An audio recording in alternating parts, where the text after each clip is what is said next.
The first voicemail came at 11:14 p.m. By midnight, there were 17. By 2 in the morning, my phone showed 43 missed voicemails from family members I hadn't spoken to in 7 years. I remember sitting in the dark on the edge of my bed staring at the screen, trying to understand how people who once pretended I no longer existed suddenly remembered my number all at once. For a moment, I thought someone had died.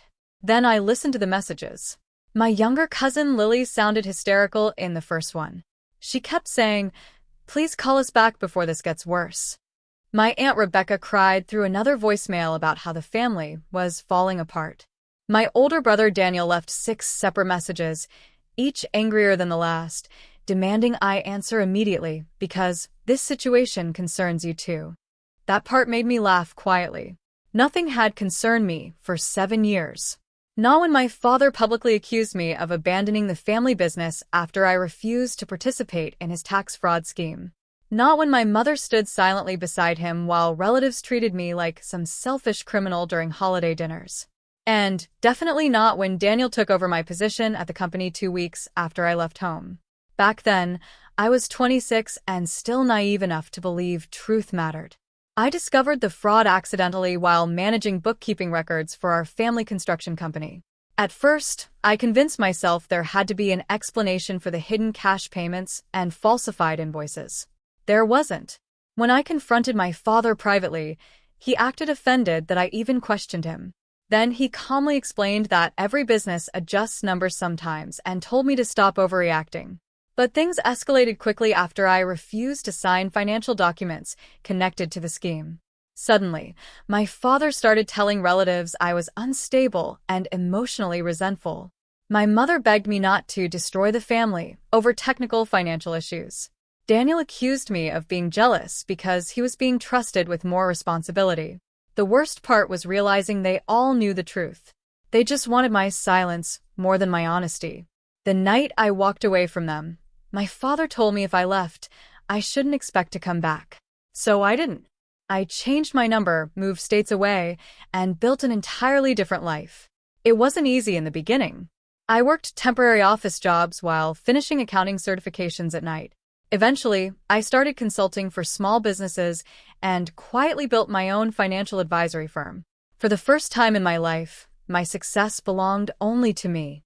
No manipulation, no guilt, no family control.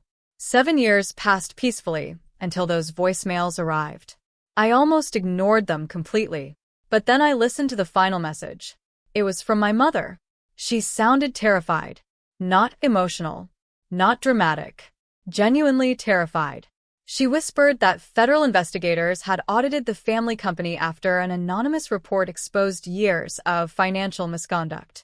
Several accounts were frozen. Daniel was panicking. My father was blaming everyone around him. And somehow, my name had resurfaced during the investigation because I used to manage company records before leaving. Then came the sentence that changed everything. "We need proof you weren't involved." I sat there in silence after hearing that. Not because I was scared, because I finally understood why they contacted me after 7 years. They weren't reaching out from regret. They were looking for protection. The next morning, I contacted my attorney before responding to anyone in my family. That decision saved me. Within hours, my lawyer helped retrieve archived emails, resignation letters, and dated financial records proving I had formally objected to suspicious transactions years earlier. I had kept copies quietly before leaving because something inside me always feared this exact scenario. My attorney immediately submitted the documentation to investigators directly. Then I waited. The family messages became more desperate every day afterward. Daniel suddenly wanted reconciliation. My Aunt Rebecca claimed the family missed me terribly. Even my father left a voicemail pretending he had always respected my integrity. It almost would have been funny if it wasn't so pathetic. Then the truth finally surfaced publicly. Investigators confirmed I had attempted to report financial irregularities internally years earlier before resigning.